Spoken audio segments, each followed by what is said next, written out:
Welcome to the podcast. Súbele volumen. Conversation with the people who were with me. In the world of TV. Carlos tonight.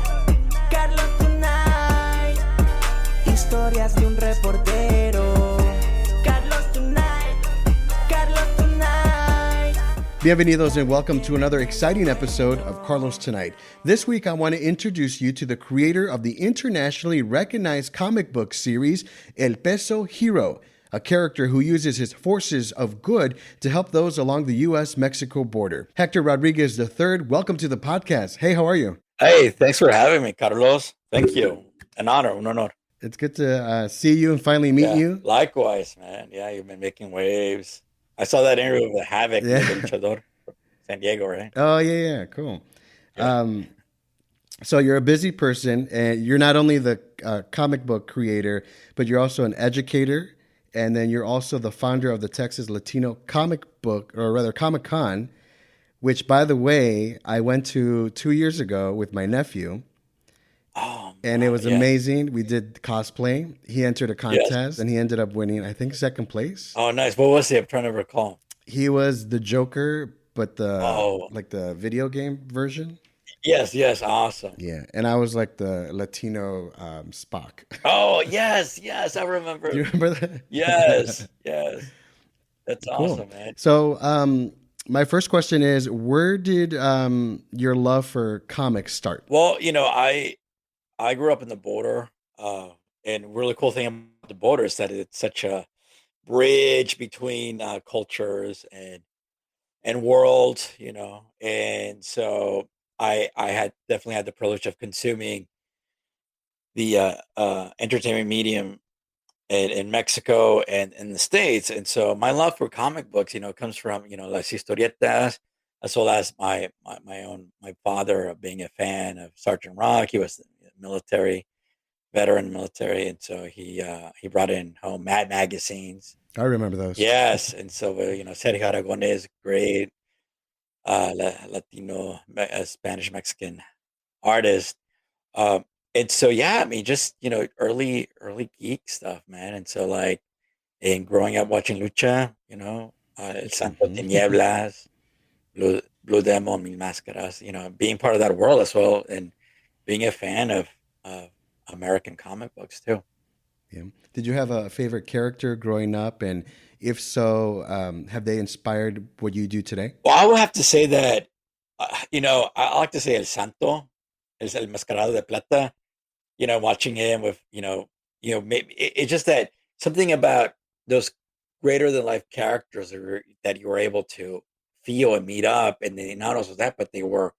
El Santo was the first luchador to actually cross from lucha to film, and he lived that persona, and so I had that too. And within comic books, I love Todd McFarlane's Spawn, just because it had that grit, that realness.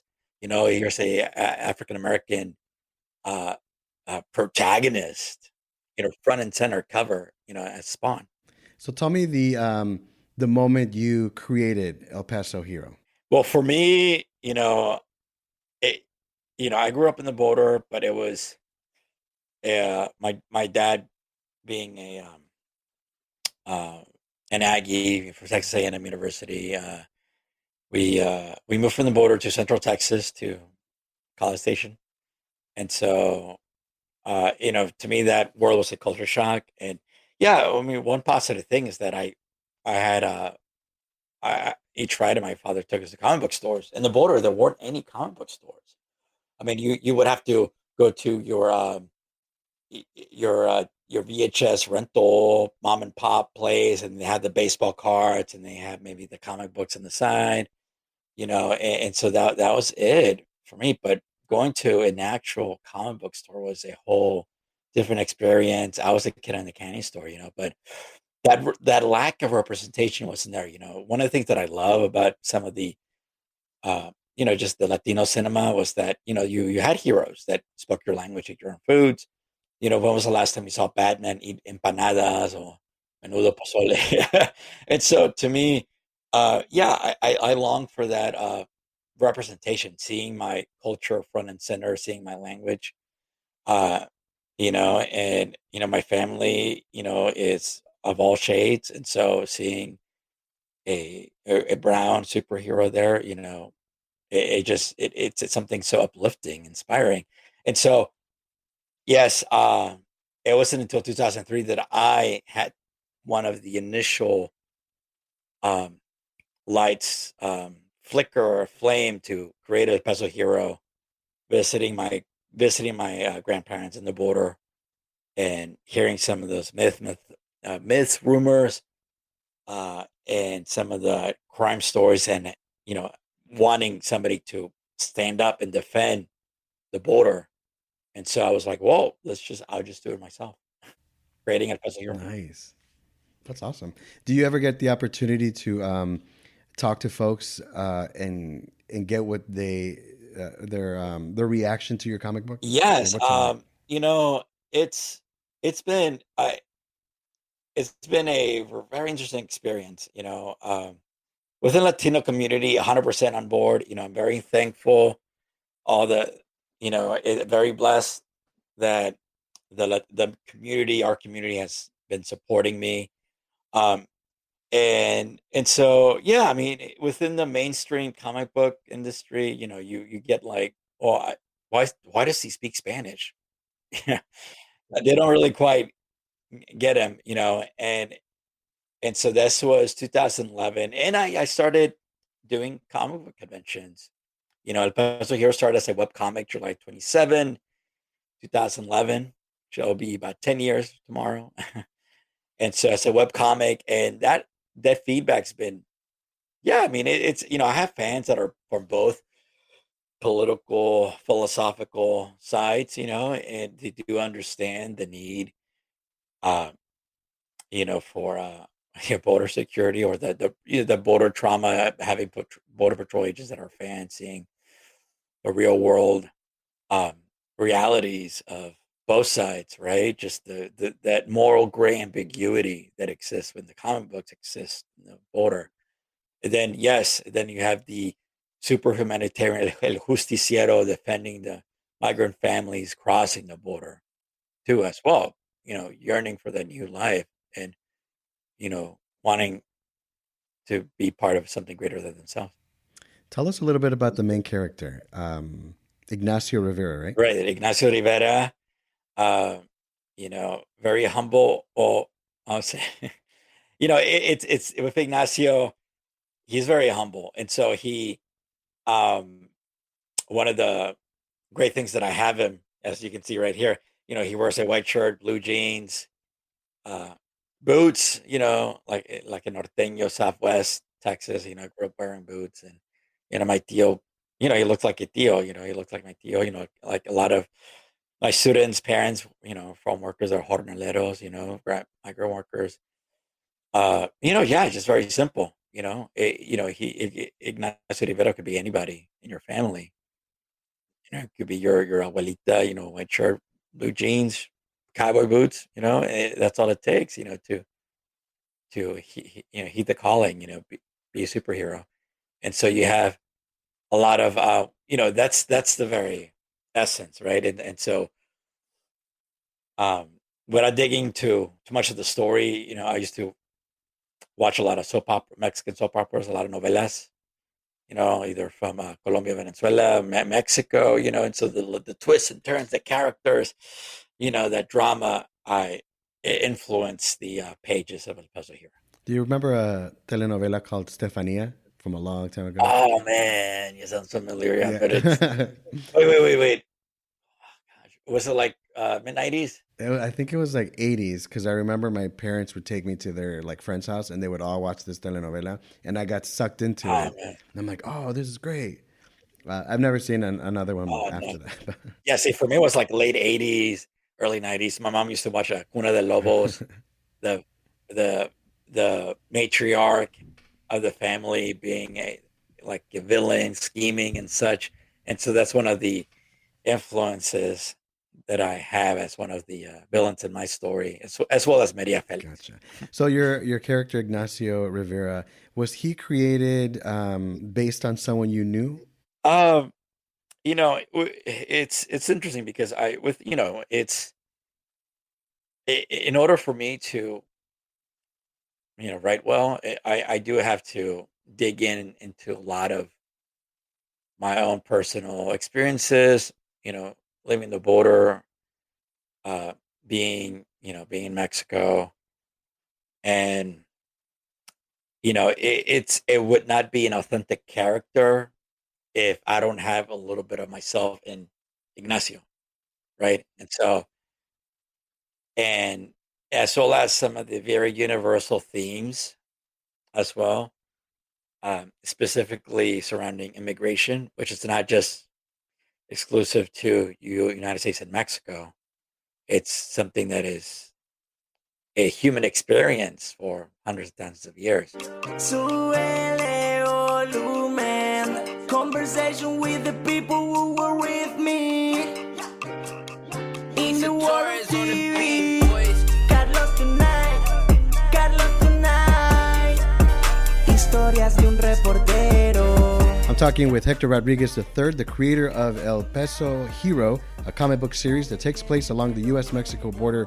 Tell us a little bit about the adventures that your main character, Ignacio Rivera, gets involved with. Well, yes, I have within, we're basically, we have 12 books, right? 12 of the Puzzle Heroes books. And so we are releasing the big collection omnibus. And so, I do have the main story arc of El Peso Hero. And it's very drama heavy, very character driven. And I do have, I've had specific moments in time where I had to pause and tell a story that is more of a depiction of current events or something that I've actually have written before that needs to come to light. For example, El Peso Hero Borderland, where El Peso Hero breaks into a detention facility. And within these pages, originally, it was Ignacio rescuing uh, migrants, refugees, right? And so, Mhm. and unfortunately, I had to make some writing changes. And instead of adults, it needed to be children, just to reflect of the dire reality. I mean, we're talking about 2018. Yeah. I mean, even now, come on, I mean, let's not kid ourselves. You know, Yeah, I bet that hit home for a lot of people. yes, it did. It did. It was a very emotional book, and one of the stories, particular voter stories. I've had I have the privilege where pre-COVID I visited a lot of schools.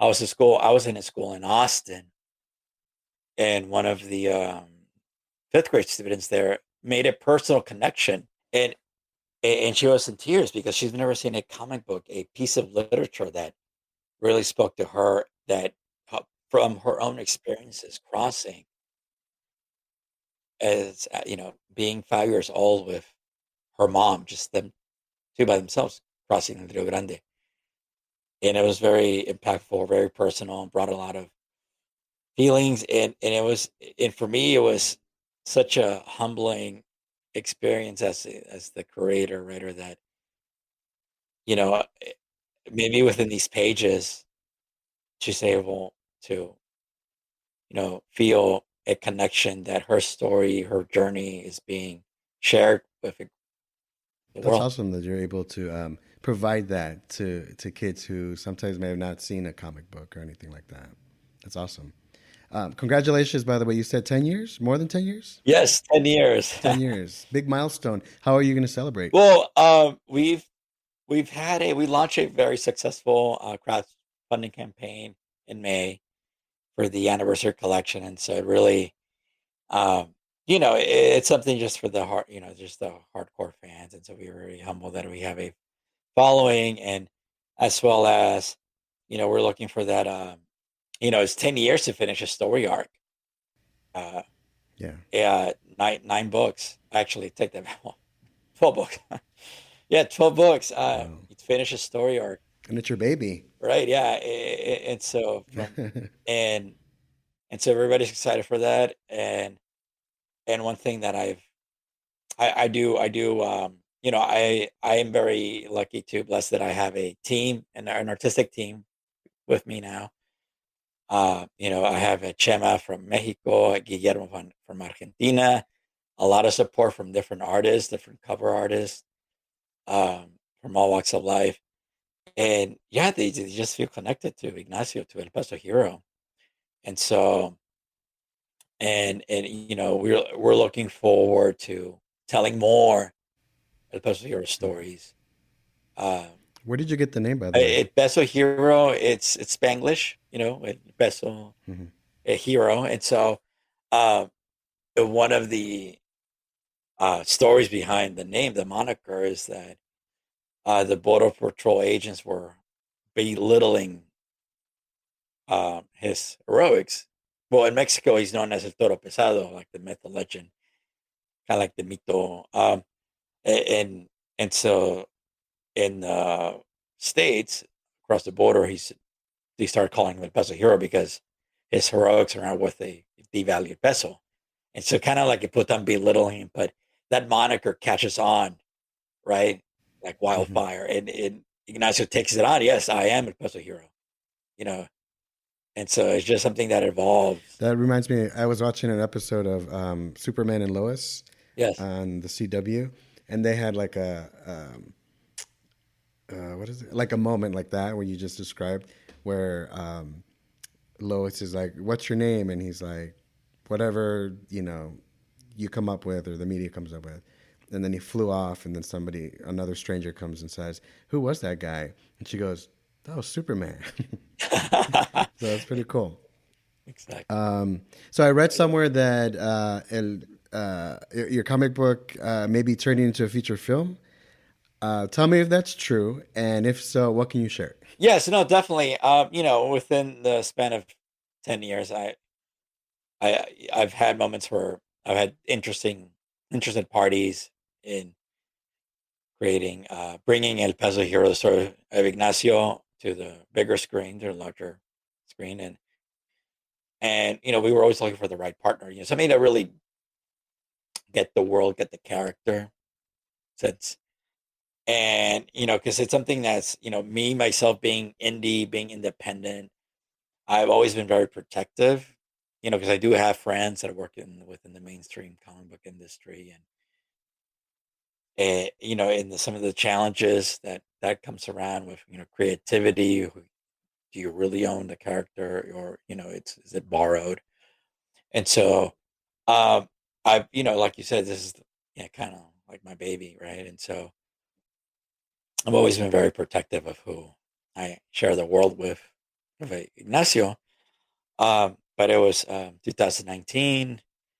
I had a email from Javier Chapa, somebody from El Paso, Tejano, Chicano, and making waves in Burbank, California. And so they've been following El Paso Hero, and so they thought it was a great time to connect and see what we can do. And so before you know it, we've had some really great talent being attached, as the producers as well. One of the big names, Eli Roth, as well as Jay Hernandez. Seeing some of the stories gravitating, being gripping, and yeah, I mean, it's so it's. I mean, what could I say? It's like it's a neo western Sicario meets Logan. And it's something that you really it's something that we would love to bring to the world, and share. And so right now, currently we are in pre-production, trying to get our gearings back from COVID. You know how COVID definitely changed the world, and so it changed that industry, for the better or the worse. And so we're adapting, and so we'll have some news. I do have some things that I hold back too. I don't want to share, Absolutely. fortunately, something that I really want to share. But yeah, just check out social media, you Hmm. know. And That's so exciting news. yeah, I can't yeah, wait. it's an honor. Yeah, it's And we'll see. I'm cautiously optimistic. You never know. The world is always changing. Right. Absolutely. Cool. Carlos Tonight, Carlos Tonight. Historias de un reportero. Carlos Tonight, Carlos Tonight. Dale que viene lo bueno. I'm talking with Hector Rodriguez III, the creator of El Peso Hero, a comic book series that takes place along the U.S.-Mexico border. Hector, I mentioned earlier that you also created the Texas Latino Comic Con. First, thank you. And second, tell us how the convention was born. Yes, and so myself, I have to say, I have to give credit where credit is due. Being I'm a co-founder, and so um, my other partner is David Dow, and so the idea comes from the need for having these events, and so we got Primos in California too that do the Latino Comics Expo as well. Ricardo Padilla, Javier Hernandez, creator of the Muerto, and so it's something that I always we always need something like Latino Comics Expo, right? And so after some conversations um, with Javier, it's like Javier Hector just create your own, man. It's like come over here. We have the talent, like man, just go ahead and do it, man. You got my blessing, just make it. And I'm like, all right. And so that was 2014. After some challenges, trying to connect with some partners and forth, and so on, trying to find a venue. It was 2017 that I came back from the Brown and Black Comics Expo by Professor Pedro Caldama, his show in Ohio, Columbus. Now, also known as Profe X, he is currently in Austin, but came back and I was hanging out with my colleagues, my comic book colleagues, and David Dow. He comes from an experience of doing conventions. He helped run the Anime Expo, Mini Acon as well, and so he's had the logistical know-how to bring these up, right? And so basically, we brought in my network, my creative network, the Peso Hero, and with David's know-how of building these things logistically up. We try to bring these. We reached out different places in Dallas, and so and then the cultural Latino Culture Arts Center in downtown Dallas, you know, became our home. And so it's been such an amazing experience. I know that been getting a lot of questions. When is the next one? Yes, we will have one this year, but it will be virtually. And look forward. I'll give you an exclusive, Carlos. Look forward to Halloween time, the last weekend of October, and so it's going to be a very, very special Latino Comics Expo celebrating Halloween and Dia de los Muertos. So virtually, for everybody to see. We love exclusives here on Carlos Tonight. So, 2 years ago, I took my nephew Michael to Comic Con in San Diego, and I swear his head was going to explode. And so he came to spend the rest of the summer here in the DFW area. And I was looking for things to do, and that's when I found you guys, and we decided to go, and we just had a blast. So again, to you and your co-creators, thank you so much. I love that event, and I look forward to the virtual one. Yes, thank you. And so I say that hopefully, God willing, that next year we'll be back in person. Cool. Look forward to that. Do you see the Texas Latino Comic Con getting bigger over time? I said it's something that it's been very organic evolution, and it's something that we don't want to. This is where I'm a very ambitious creator, and this is where David helps me out. We're going back with that slow organic build, and so that's our route. It being organic. And it'll come and flows, and so and for me, yeah, maybe one day it'll be a road show. I would love to go to Houston, San Antonio, Austin. It is the Texas Latino Comic Con after all. So tell us, prior to COVID, what did people experience at the Texas Latino Comic Con? Well, yeah, it's something such an amazing experience to see these, this world of storytellers, of writers and artists sharing their own stories, sharing their worlds. And it's so empowering seeing that representation, across, we do focus on, Texan artists and writers, but we do bring creators and artists from across the states, either from California, even from some Mexico too, as well. And so we go out of state too, just to bring some of that cultural flavor in. And Hector, you mentioned you were a teacher. This next question, and it's my final question, is what piece of advice can you give to young people out there who may be interested in doing something like what you're doing, pursuing comic books? Yes, most definitely. One of the things that I do share is that, be a ferocious reader of content across all sorts of books, is making sure that you're building that background of different worlds. As also when it comes to art, make sure that you have your fundamentals down. And it's very important to learn the craft, figure drawing, perspective, color, and there's no better place to learn all those like I did than in school. Right.